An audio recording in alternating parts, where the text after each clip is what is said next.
He doesn't work in Mayorkas.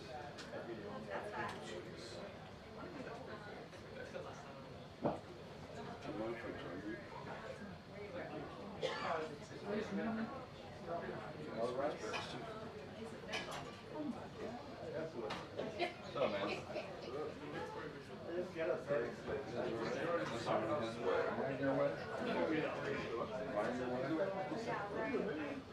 He's okay with me. Okay. I didn't do it. That's what we got.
On the polka dot dresses, and I have one.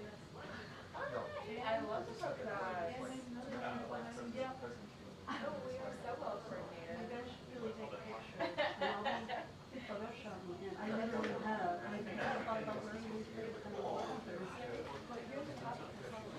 We're all kind of polka dots. What tops moving polka dots? This is true. Oh, shut up, you. Oh, I thought that was cute. So left out. Oh, maybe there with your bracelet. Yeah. Oh, yeah. There you go. There you go. All right, we'll have to meet back in. She's more landscape. What's up?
It's not written. He's an advocate. He's an advocate. I've been helping Sonny before you through it. And we rule out Dylan and Rubio. Actually, it must be cases that are like this. According to what he says there, Brett, is somebody who he is not talked to.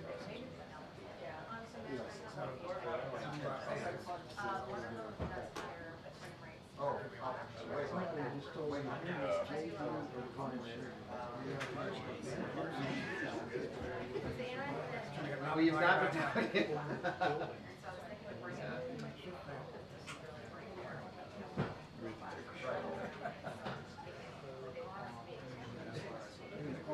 Right, well, they're not teaching you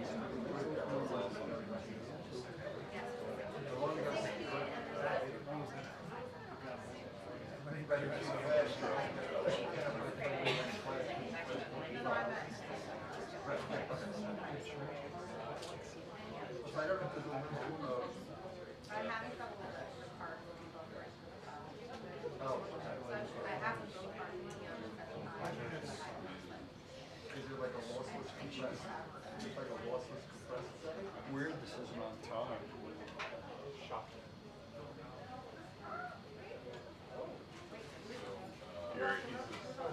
Weird this is late. Yeah, that was on the. It's unusual this isn't on time. Yeah, this morning, police just got picked it up and it was all over.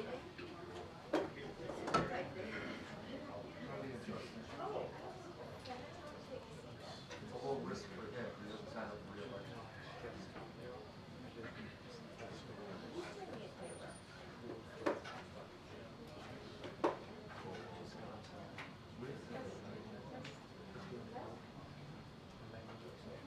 It's after the attack.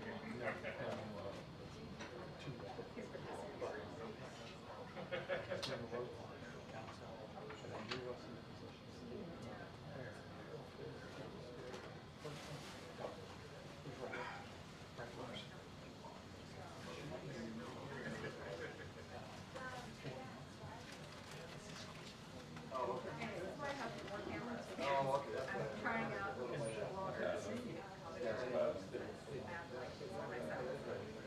I know, I always double check it.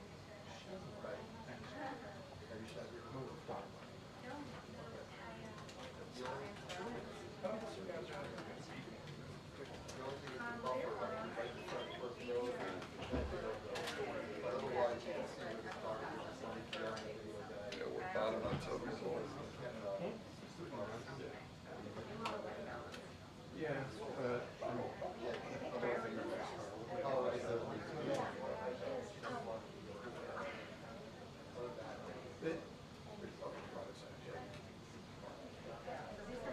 Last time I ordered it, he said it was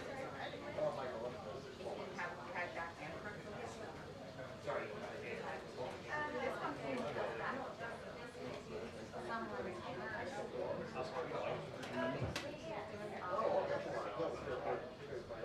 No, I.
There's not enough coffee and sleep in the world.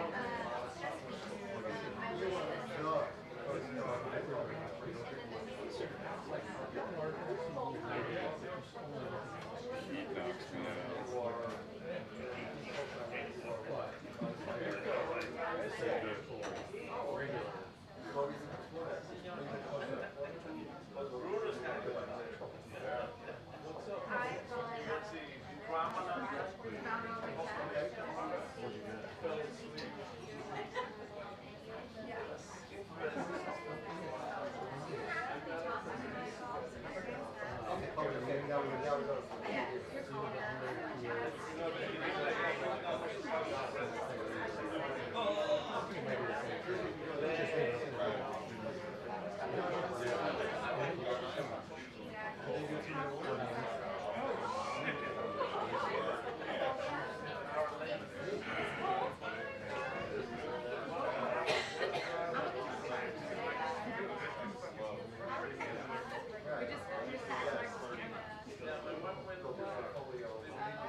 Today's weather.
Briefing, is it now officially late or? Yeah.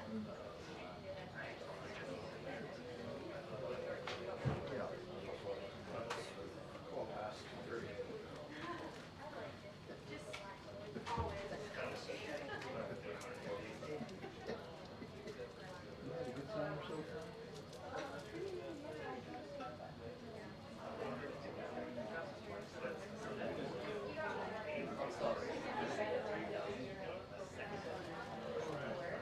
Glad to hear it.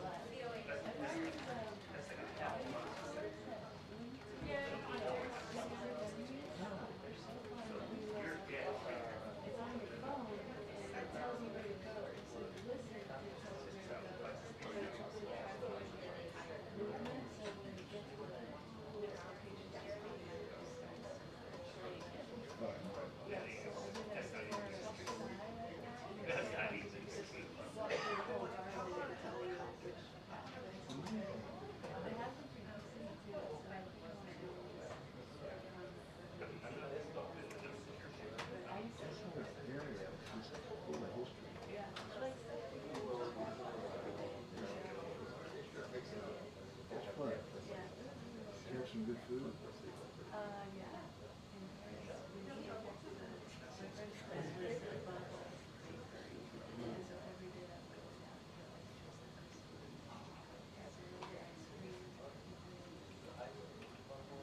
That's the way.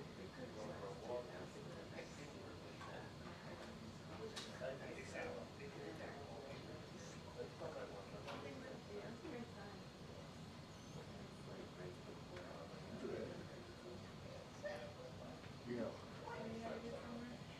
Not too darn high.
What's going on? Came looking for you. You came looking for me? Yeah. Where was I? I've been running back and forth between the two places. Right inside. How are you? I'll come and visit.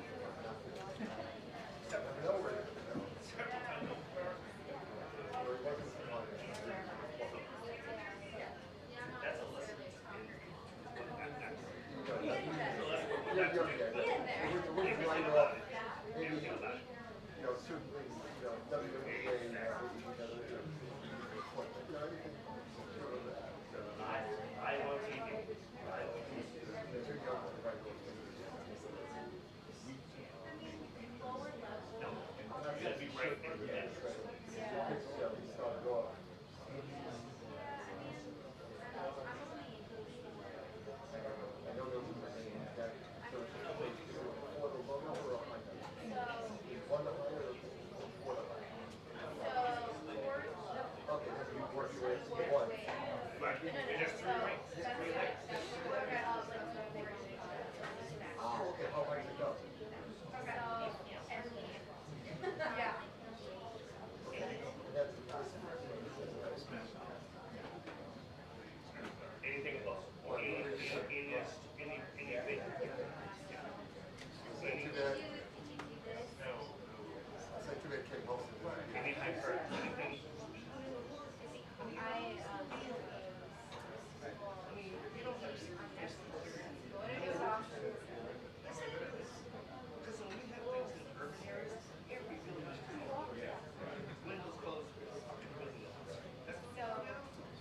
98 right now, and there's going to be 100 tomorrow. Okay.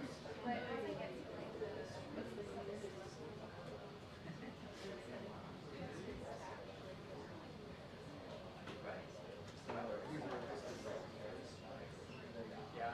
don't know what, oh, 42%, that's, is that 42?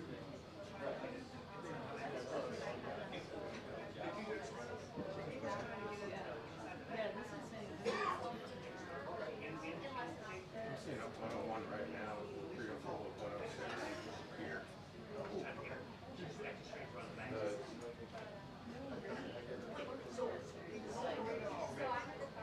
Lucy's big on gardening, and I garden and stuff like that. And brown. Tomorrow, you know what, right here, I don't know if it'll stay here. 109, real do not care.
We know who it's not.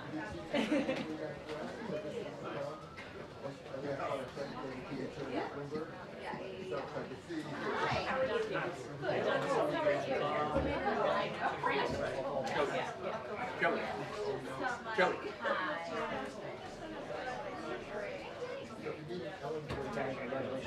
Thank you. Thank you very much.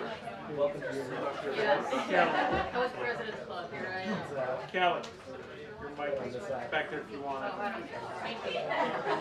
She's retired. Yes. Here you go. Good afternoon, everyone.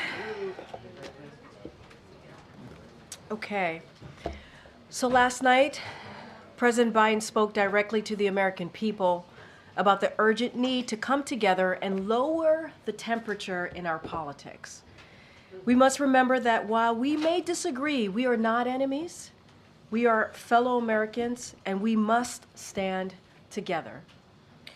We must stand together in the wake of an attempted assassination on the former President of the United States. Over the past several days, the president has been briefed regularly by key members of his Homeland Security team and senior law enforcement officials, and he has spoken directly to the American people. As President Biden has said, we are thankful the former president is not seriously injured, and President Biden, the First Lady, and the entire White House are keeping him and his family in our prayers. We also extend our deepest condolences to the family of the victim who was killed. Corey was a husband, a father, a volunteer firefighter, and a hero who lost his life shielding his family. Our prayers are with Corey's family during this unimaginable time. The president spoke about an ongoing investigation, and as he said, we do not know the motive of the shooter yet. We don't know his opinions or affiliations. We don't know whether he had help or support or if he communicated with anyone else. Law enforcement professionals are investigating those questions. And we urge that everyone avoid jumping to conclusions. Let the law enforcement professionals do their job. But as President Biden made clear, what we do know is that a former president was shot in a senseless act of violence, and a fellow American was killed while simply exercising his freedom to support the candidate of his choosing. We must not go down this road in America. There's no place in America for this kind of violence ever. We cannot normalize this. Right now, the most important thing we can do is unite against this type of political violence and reject it. That's what the president is going to focus on. As he said last night, while unity is the most elusive of goals right now, nothing is more important than standing together. Now, joining me today to answer your questions is Secretary Mayorkas. Normally would have done a gaggle because the president would have been on the road, but we wanted to make sure that we did this briefing, get it on camera briefing, and also have the secretary here to take any of your questions. So he has been alongside the president and the president's entire team as they work to get the answers for the American people. Secretary Mayorkas, thank you so much for joining us today. Thank you very much, Karine. Good afternoon. At the very outset, I want to echo what President Biden said last night. Our entire administration is grateful that former President Trump is okay. Our hearts and prayers are with the family of Corey Comprator. We pray for the full and swift recovery of those who were injured on Saturday. We are thankful for the heroic agents of the United States Secret Service who so quickly and bravely responded to the threat at Saturday's campaign event. We unequivocally condemn, in the strongest possible terms, the violence our nation witnessed that day. Such acts are unacceptable in our country and in our democracy. Both President Biden and former President Trump are constantly the subject of threats. We are in a heightened and very dynamic threat environment. The United States Secret Service, we, including the FBI and our other partners across the federal government, take the threats very seriously and adjust security measures as warranted. Maintaining the safety and security of the president, the former president, and their campaign events is one of our most vital priorities. In light of this weekend's events, the president has directed me to work with the Secret Service to provide protection to Robert Kennedy Jr. Both prior to and after the events of this past weekend, the Secret Service enhanced former President Trump's protection based on the evolving nature of threats to the former president and his imminent shift from presumptive nominee to nominee. This includes enhancements related to securing the former president during the Republican National Convention this week. I cannot discuss specifics of the protection or the enhancements made as they involve sensitive tactics and procedures. I can say, however, that personnel and other protective resources, technology, and capabilities have been added.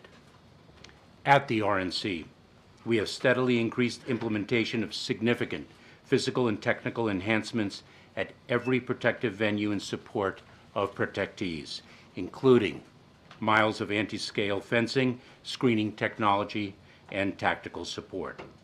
We are also leveraging strong relationships across the law enforcement community, including agents and officers from Homeland Security Investigations, the Transportation Security Administration, and state and local law enforcement agencies, all of whom have been deployed at the convention. Since the attempted assassination of former President Trump, we across the government are focused with urgency to understand how it happened. At President Biden's direction, an independent review of the incident will be conducted, one that will examine the Secret Services and other law enforcement actions before, during, and after the shooting, to identify the immediate and longer-term corrective actions required to ensure that the no-fail mission of protecting national leaders is most effectively met. The men and women of the Secret Service have one of the most solemn and difficult jobs in government. Their work involves tremendous sacrifice, risk, and bravery. We saw those qualities in action on the stage at this past Saturday's event. With respect to the tragic event of Saturday, the FBI is leading the criminal investigation, which is ongoing. An independent review will be conducted to understand the facts regarding protection of the event and make findings and recommendations accordingly. I will therefore not be able to comment on the facts subject to investigation and review at this time. With that, I will take your questions.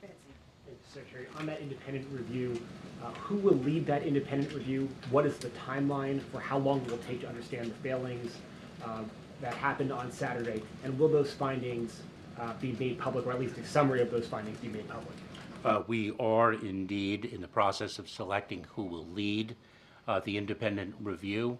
The findings indeed will be made public. It is very important that we achieve transparency so that the American people have confidence in the work of the review and in its findings and recommendations. And we need to move with swiftness and urgency because this is a security imperative. That's right, Mr. Secretary. On that, does the President have confidence in the Secret Service director after Saturday's failures? I have 100% confidence in the director of the United States Secret Service. I have 100% confidence in the United States Secret Service. And what you saw on stage on Saturday with respect to individuals putting their own lives at risk for the protection of another is exactly what the American public should see every single day. It is what I indeed do. Thank you, Secretary. Is the Secret Service stretched too thin? The Secret Service in times like this calls upon other resources and capabilities to handle a campaign of this magnitude. This has been the case each and every presidential campaign. We draw upon resources not only across the federal government, but with state and local law enforcement. And I do intend to speak with members of the Hill with respect to the resources that we need. And a few House Republicans have suggested that this was an inside job, that this administration or the Secret Service wanted Donald Trump to get shot. There are conspiracy theories proliferating online. How do you feel? How does the rank and file feel when they hear that? So let me just say this. First of all, that is preposterous, and it is also dangerous to propagate rumors that are so unequivocally false and provocative. And as the president so powerfully said to the entire nation, we have to tamp down the rhetoric in this country. The rhetoric itself creates a threat environment that really is quite dynamic and evolving. Mr. Secretary, what concerns you about the fact there were witnesses who had identified a gunman on the building? There was local law enforcement assigned to that building, and of course the Secret Service having the overall responsibility. Where do you think a breakdown may have occurred? Is it because you had to rely on local law enforcement, maybe not having the kind of synergy you might need? Where do you see the breakdown with witnesses saying there's a gunman and action not happening fast enough? There have been statements by many people with respect to what did and did not occur. We're going to let the investigation and the review deliver the factual findings, and will act upon those. We rely upon local law enforcement and other assets, resources, and capabilities every day. And we are incredibly proud to do so, and we're incredibly proud of the courageous law enforcement officers upon whom we rely. In the time that you've been here, the former president has selected J.D. Vance. What can you tell us about the security for the running mate? So the United States Secret Service, when a selection is made, will provide the appropriate level of security. When you say we're in a heightened threat environment, what's the underlying reason for that? What can you tell us more about that? So this is something that both Director Wray of the FBI and I have communicated publicly, both in hearings and outside the hearing context. The threat landscape is very dynamic, both domestically, with the rise of domestic violent extremism. The rhetoric to which one reporter referred only contributes to that. And of course, we have seen the foreign threat environment increase as well. Jen. Thank you. You just said that you have 100% confidence in the Secret Service. Does the President share that confidence? Have you talked to him about it? I will not speak for the President, but I know as a protectee, he's incredibly... I'll speak to that when it's my turn. Go ahead. Hi, Secretary. Thank you. Can you speak to any enhancements to the President's security for his trip to Las Vegas this week and other locations? I mean, how has that changed, if it's changed at all? And I have a second question as well. So I'm not in a position to share particulars because we do not disclose tactics, techniques, and procedures. But let me say that adjustments have been made to the former president's detail, to the current president's detail, as well as to the vice president's detail. And with social media companies, I mean, terms like deep state have been one of the most viral terms over the weekend on platforms like X, on Meta. Has there been any outreach to these companies from administration officials to try and stop the disinformation or kind of quell it in any way? Well, the rhetoric that we hear, we are very mindful of the First Amendment right that is one of the underpinnings of this country. And so the balance between respecting the First Amendment and actually rhetoric that can be addressed by these social media companies is something that we deal with on an ongoing basis. Thanks so much. Law enforcement officials tell ABC News that the building where the shooter was on the roof was actually the staging area for the local police tactical team who was watching over the crowd. I understand you can't comment, you have an independent review, but why would the Secret Service not be tasked with overseeing that building with a direct line of sight at the former president? So once again, I will not comment on specific facts or asserted facts with respect to the subject of the independent investigation. Both the review and the FBI's criminal investigation. But remember something, that local law enforcement with whom we work all across the country, including, for example, at national security special events such as the NATO summit that concluded successfully, that is something that we do all the time. It's a very well-defined protocol and regime. Was the local law enforcement in direct communication in real time with the Secret Service, or was there some sort of breakdown there? Again, I'm not in a position to speak of particular facts of what did and did not occur on Saturday. Mr. Secretary, would the President dismiss his Secret Service director if this investigation returns findings of failures by that agency that could have been prevented? I am not in a position to speculate, nor should I. Is it that we are now about 48 hours out from this, just shy of that, and we still don't have any information on a motive? Is it that the investigators are withholding any information out of sensitivity to this heightened threat environment that you mentioned, or the political events that are happening right now? So remember something, that the The assailant is deceased. He was shot and killed by the United States Secret Service. The ability to identify a motive is something that, in this situation, is a result of extensive and intensive investigation. And so it is, in fact, only 48 hours after the tragic events of Saturday. And you will recall, I think, in the very, very tragic shooting in Las Vegas quite a number of years ago, because of the fact that the assailant then was shot and killed, a motive was not identified at all. Motive there, Mr. Secretary. Are you suggesting Correct. that we might never find one? I'm not suggesting anything. I just cited that as an example of the difficulty in identifying a motive. And one more, sir. At least 8 Republican lawmakers have blamed President Biden for this. An additional 21 blame Democrats, the left, and the media critical of Trump for driving the rhetoric that led to this outcome. How does the White House respond to that blame coming from some Republican lawmakers? I will let Karine answer that, but I think the president's comments with respect to the rhetoric that we need to tamp down in this country is responsive. Mr. Secretary, you've said that there was a failure here. There's a criminal investigation up and running. What is taking time for the independent investigation to be up and running? And it didn't sound like you were giving a timeline of when that will occur. We're going to commence the independent review as quickly as possible.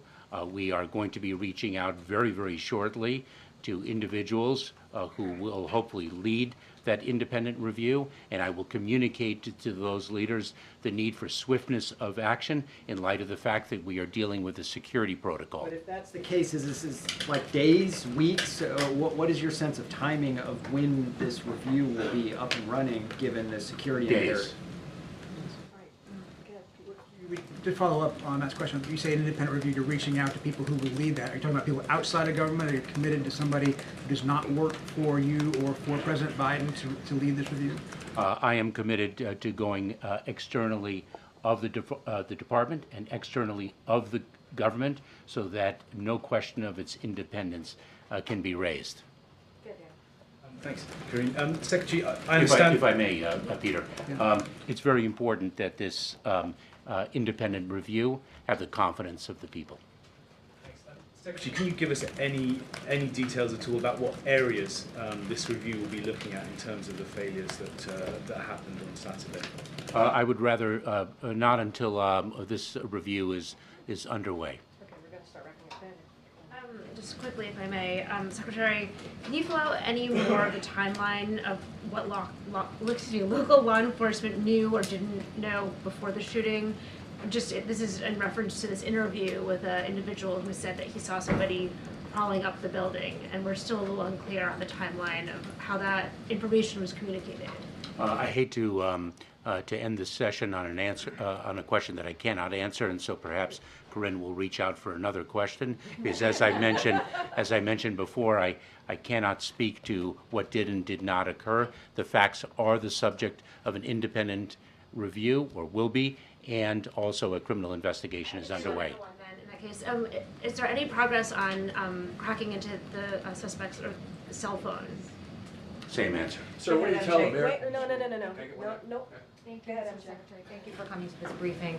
You said that you have 100% confidence in the Secret Service. Do you have 100% confidence in Director Cheadle specifically? Yes. And Mr. Secretary, since Saturday, has anyone been reassigned or removed from Donald Trump's security detail? I don't have knowledge of that. I do not believe so. Okay, last question in the back. Go ahead. Thank you, Mr. Secretary. Is the U.S. Secret Service, they're responsible for, of course, protecting a wide variety of events. Are they considering changes to the type of outdoor events that will be coming up in the next, 4 months of campaigning for candidates on both sides? We are constantly, the Secret Service and the entire community is constantly assessing the threat environment, the threat landscape, and making adjustments accordingly. And so that is a factor in our assessment of the landscape. Thank you, sir. What do you tell Americans? Thank you. Sir, what do you tell Americans who may feel nervous about going to political rallies now, sir? Any? Okay, thank you so much, Secretary. Appreciate it. I just have one more thing and then we'll continue. So I want to take a minute to thank Kelly O'Donnell, your outgoing president of the White House Correspondents Association. Kelly, the past year has presented no shortage of news, opportunities and challenges. You've been a great partner day to day here at the White House, and we've closely worked together on major events, minor logistics and travel, both domestic and foreign. I want this room and the many members of the WHCA to know that you have had a trusted ally, friend, and leader in Kelly O.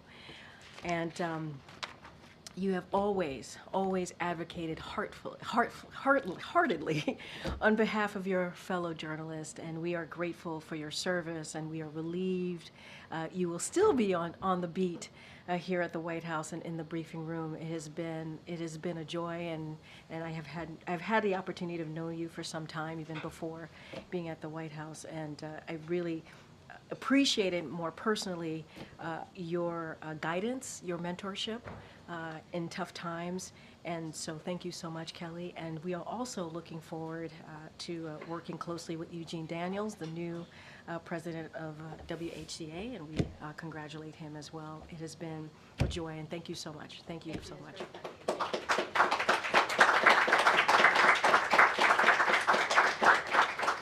All right, Zeke, let's go. Following up on Jenny's question there, does the president have confidence in the director of the Secret Service? So a couple of things, yes. So the answer is yes, but I do want to say the director is working hard to examine what happened and to ensure protectees have needed security. And she is committed to cooperate fully with the independent review that the president obviously announced and directed to move forward with just a day or so ago. Everything is moving so quickly. The men and women at the Secret Service have a hard job. As you heard the Secretary mention, they work tirelessly every day to protect the president, former presidents, and other people. Their mission is critical, and we need all hands on deck in this moment. Right now, we are focused on getting all the facts so we can get to the bottom of this, of what happened. It is important for the American people to know what happened. That's why the president directed an independent review, direct an independent review, if that's what the president asked for, direct the Secret Service to provide Donald Trump and all other protectees the resources needed to ensure safety, and order the Secret Service to review all security measures for the Republic Convention, which is what you've heard directly from the Secret Service speak to in the past 24 hours or so. But yes, he has confidence. And does he have confidence in Secretary Mayorkas, obviously, since Steve? Yes. And does the president have plans, or has he spoken with the family of the man who was killed at the rally? So you heard me at the top, and you heard the president speak in his Oval Address, and one time before that, obviously, and he gave a heartfelt condolences to Corey's family, and the families obviously who were affected by the horrific shooting on Saturday. And so the president understands loss, obviously, as you all know. He understands what it means to lose someone that you love. Our condolences, our prayers go out to Corey's family. I don't have anything else to add. We want to be really, really mindful and for their privacy, protect and respect their privacy. I just don't have anything else to add to that. And then lastly, the president last night said it's time for everyone in the political space to tone it down, to cool the political rhetoric. Does the president regret anything that he has said in the course of this campaign about his Republican rival or anybody else in the political space? Does he plan to adjust his rhetoric, or is it just a call for other people to make changes? So I want to just be very clear, and you know this. I've been asked about anytime there's violence, sadly, that comes up across the country. The president has always spoken out forcefully against violence, always. Political violence has no place in America. You've heard the president say this. He repeated his thoughts in the Oval Address last night. He repeated his thoughts multiple times before then, and obviously throughout his presidency, throughout his entire career. We want to make sure that we are not politicizing this at this moment. It is not a time to do that. We want to make sure that we bring Americans together. When you think about why the president ran in 2020, the cornerstone of his presidency is uniting this country. And he also said that it is okay to have disagreements on agendas. It is okay to have disagreements on character or record. But we cannot have violence in this country, and that is something that he's going to continue to be very, very clear about. Does he or does he not regret anything that he has said about former President Trump or any of his other political rivals? What I will say is the president has forcefully spoken out against violence. That is something that he has done over and over again, and he believes that he feels strongly about the stakes of this campaign. He feels very, very strongly about that. He wants to bring the temperature down. He wants to lower the temperature. It is important that we do that, and it is a moment that we come together, and that is what this president is all about, and he wants to continue to work on uniting this country. That's what he wants to focus on. Follow up on that. Just last week in Michigan, President Biden called Trump a threat to this nation. Should we expect that he will not be calling out Trump with that kind of rhetoric going forward? So what I will say is that it is important, right? We believe it is important to continue to forcefully speak against any type of political violence. That is what the president believes. And we do not want to politicize this moment. Politicizing this moment is unacceptable. We believe, and the president believes, you heard from him in a very clear statement last night about the importance of uniting this country, the importance of continuing to do so, and that we cannot tear America apart to score political points. We cannot do that. And so we don't want to politicize this moment. We want to unite. We want to continue to focus on that, and that's what the president's going to focus on right now. So will his messaging change this week? His messaging is going to be really clear. He's going to continue to engage with the American people. That's what you're going to see in the next upcoming days, upcoming weeks. Nothing different than what he's done in the last almost 4 years. And lay out his agenda, highlight his agenda. There are differences. There are differences in our agenda and what Republicans believe, right? There are differences. And that is okay. And it is okay to speak to someone's record and someone's character. But we cannot accept violence. We cannot accept that. And so the president's going to continue to do that, highlight his agenda. It's important for the American people to hear directly from him what he has done the last 3.5 years and how he sees the future of this country. That will not change. Speaking of that agenda, the president told a group of Democratic lawmakers on the phone this weekend that he has been working with experts on some Supreme Court reforms that he will be unveiling at some point in the future. Can you tell us anything about those reforms, when he might unveil them, and what he is seeking to achieve? I appreciate the question. I'm not going to get ahead of the president, so I don't have anything to share at this time. He also said in his press conference last week that he is looking at rent caps. What can you tell us about his policy when it comes to rent caps? Again, I'm going to let the president speak to that when time comes. Thanks, JJ. To follow up again on the Oval Office address and lowering the temperature, does the president want to see any concrete actions from former President Donald Trump to show that he too is working to lower the temperature? I'm going to let the former president speak for himself and move forward with how he wants to move forward with his campaign, with how he sees the country, the future of this country. He has to speak to that. I'm not going to get into that from here. And is there anything else you can tell us about the call between the president and the former president, what the tone was? Did the race come up at all? Did the former president mention anything about politics, or was it just well wishes? So, look, I'm going to stick to what we have been able to confirm for all of you. Obviously, the president said this as well, that they spoke on the president said this on Sunday. Yesterday, he spoke with Donald Trump on Saturday. He is sincerely grateful that he is doing well and recovering. He had a good and respectful conversation with him, and that the president and the first lady will continue to keep Mr. Trump and his family in their prayers. I just don't have anything else to add. It was a private conversation, but we were able to confirm to all of you what was put out by the campaign. Was it a matter of minutes, this phone call? How long was it? So it happened on Saturday. Don't have a timeline for you. It was a respectful call. It was a good conversation, and the president's going to continue, and the first lady's going to continue to send well wishes. Does the president feel like this effort to get him to step aside has now fizzled out? We're not going to politicize this moment. We're just not. The president's going to continue doing what he's been doing for the past couple weeks, for the past 3.5 years, which is going out there, engaging, talking directly to the American people about his record, what he's been able to do on behalf of the American people in the past 3.5 years, the economy, healthcare, continue to expand healthcare, continue to make sure that the wealthy corporate and billionaires are paying their fair share, and make sure that we're building an economy from the bottom up, middle out. That is what the president's going to focus on. We're not going to politicize this moment. Lastly, we saw reports that he had met with Chuck Schumer over the weekend. Is that true?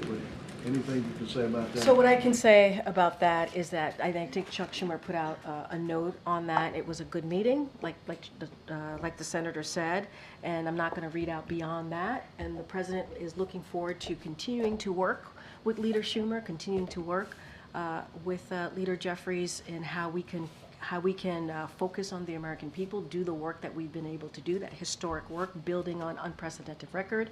That's the president wants to focus on the American family, the middle class, and that's what I can say about that. Good, Michael. Michael? Oh, I'm sorry.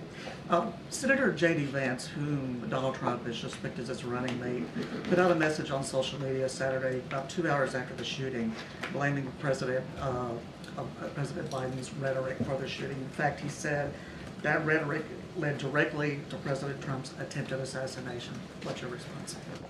I mean, I've kind of gotten this question in many different ways. I'm not going to politicize this moment. We are not going to politicize this moment. It is wrong to politicize this moment. We have been, very clear on how sick, the president said this word, Saturday's events were sick. It's not acceptable. Political violence is not acceptable. And we have said that over and over and over again. And we will continue to be very clear about this. We need to lower the temperature. That's what we need to do. Lower the temperature. And unite the country. That's what this president, that's the cornerstone of his presidency, is uniting the country. That's what he wants to do. This assassination attempt happened right after the NATO summit, where the president wants to show the world about the American leadership. Are you concerned this incident may damage America's international image? Look, it's really repeating what the president said. Now's the time to focus on uniting the country. You heard directly from NATO leaders just last week on how they appreciated and respected the president's leadership, especially over the last 2 years, more than 2 years, as we think about the war in Ukraine because of Russia's aggression, as we see what's happening in the Middle East, and in particular NATO. This is a president that has strengthened NATO and helped to expand NATO. And so that's what you saw from the leaders, that's what you heard from the leaders, and that's what you saw from this president, obviously, in his term here at the White House. We're going to continue to hear directly from the president. We got to lower the temperature. We got to unite the country. That's what the president's going to continue to focus on. Okay. Thank you so much. Have the tragic events of this weekend shifted the president's sense of urgency or position on gun control legislation? And then secondly, there's been a lot of right-wing chatter about the female agents guarding the former president, specifically whether women are up to the job. People are noting that they're smaller, that they weren't able to cover the president, but I mean, this is a talking point that is circulating. So what's your response? That's ridiculous. To your second question, obviously, it's ridiculous. Not to your question. I understand why you're asking the question. The sentiments coming from that about women and not being able to do the job, that's ridiculous. Just to be really clear about that. And look, you heard from the secretary. These men and women put their lives on the line. What they're doing is brave. And we should not discount that. We should not discount that if it's a man or if it's a woman. And to have that sentiment out there is unfair and it's ridiculous. Now, to step back, there's going to be an independent review here. This is something that the president directed and asked for. We got to get to the bottom of this, of what happened.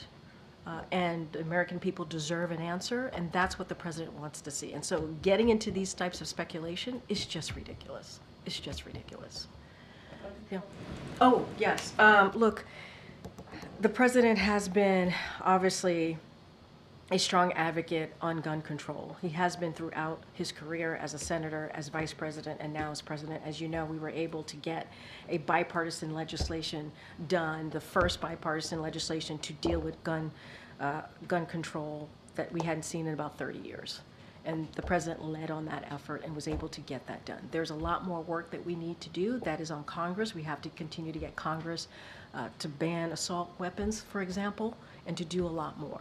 The president has signed more than 24 executive actions because we understand and he knows that guns are an epidemic sadly in our country. It is an epidemic.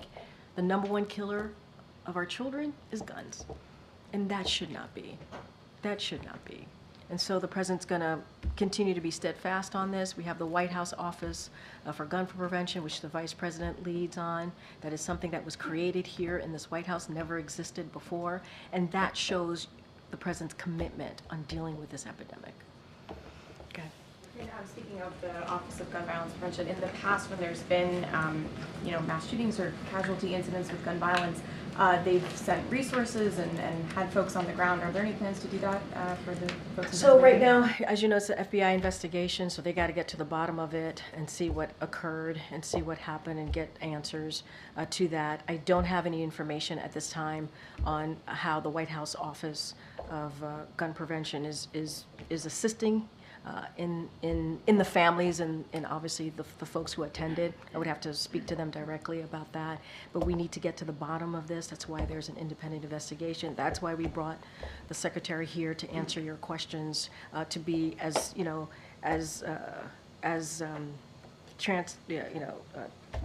transparent as we can be at this time. We got to let the investigation move forward, but it's important to do that. And hopefully we'll have more to share with you on your question. Okay. Thank you. Is it the White House counsel's view that the Attorney General has the legal authority to appoint special counsels?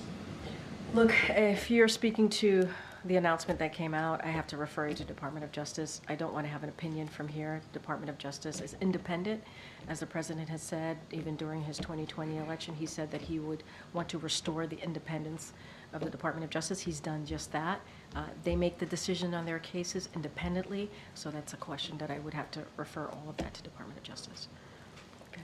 After the president paused his campaign events over the weekend, obviously he didn't go to Texas. Now he's heading to Las Vegas this afternoon. Can you give us a preview of what to expect? Are we anticipating a different tone out on the road than we're used to seeing with the president when he's out on the trail?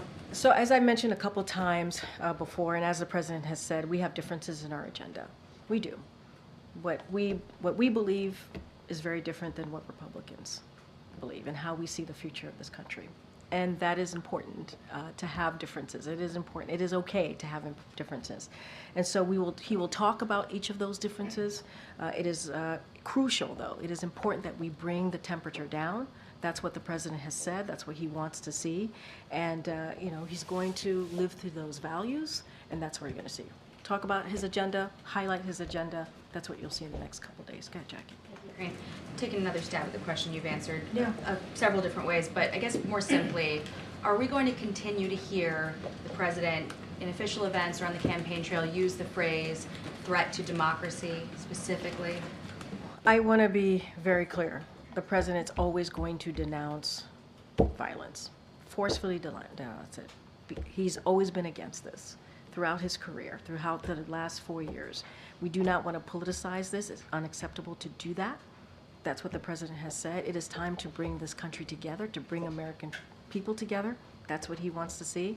And so that's where I'm going to leave it. He wants to unite this country. And that is something that he's been saying since 2019.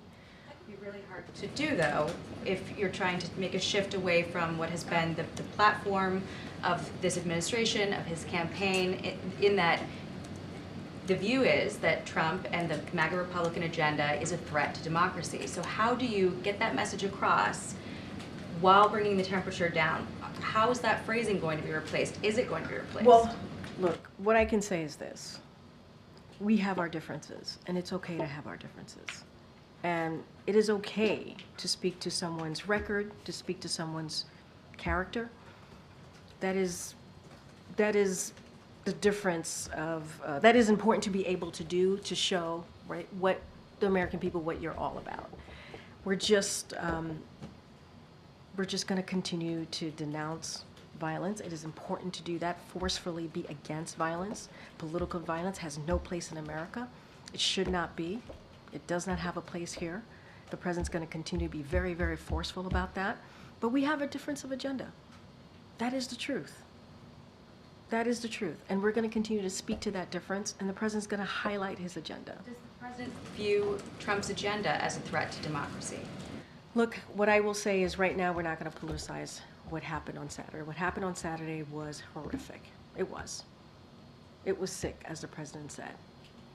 And we got to move forward in the way that we respect each other. That we don't have this type of discourse. Can you bring us inside the room, though, in a way that you're asking to bring down the temperature and have people consider the language that they use in order to dial back where we're at? So how are those discussions going on inside? Is there reflecting on language that's been used? What example is the president setting for others? Well, I think the president has set an example on Saturday. No, but we can't also discount what's happened in the past 3 days, right? We can't discount what the president did on Saturday, right? We can't.